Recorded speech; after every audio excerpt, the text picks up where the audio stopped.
আপু জানিস আমাদের স্কুলে না একটা নতুন গ্যাং হয়েছে। কিসের গ্যাং? 4-5টা ছেলের একটা গ্রুপ। একে তো এরা পড়াশোনায় খুবই অমনোযোগী, তার উপর আবার স্কুলে নানা রকম হট্টগোল করে বেড়ায়, এমনকি টিচারদের সাথেও বেয়াদবি করে।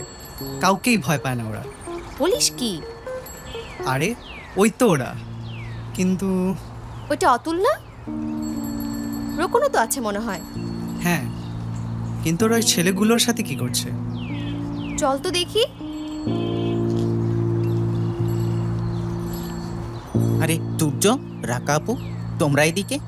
একটু হাঁটতে বের হয়েছিলাম। আমরা আসায় বিপদে পড়ে গেলি মনে হয়। কই না না, কিসের বিপদ? দোস্ত লাভ নাই, শকুনের চোখ দেখে ফেলছে। এই আর কি, একটু কিউরিওসিটি। তাই বলে কৌতূহলে বিষ খাবি? তোমরা কি জানো মাদকের প্রভাব কতটা ভয়ঙ্কর? রোকন, তুমি যে এত ভালো বিতর্ক করো, তোমাকে তো যুক্তিতে হারানো প্রায় অসম্ভব। কিন্তু এসব ছাইপাশ খেলে মাথার ভেতর তখন কোনো যুক্তিই কাজ করবে না। আর এই যে দি কিউরিয়াস ম্যান, তোমার মতো ফাস্ট বোলার এই তল্লাটে কয়টা আছে শুনি? কিন্তু তোমার এই নতুন কৌতূহলের গুণে ধীরে ধীরে যখন শরীরের সব অঙ্গ প্রত্যঙ্গ অকেজো হয়ে যাবে আর খেলাধুলা করতে পারবে না, তখন কেমন লাগবে?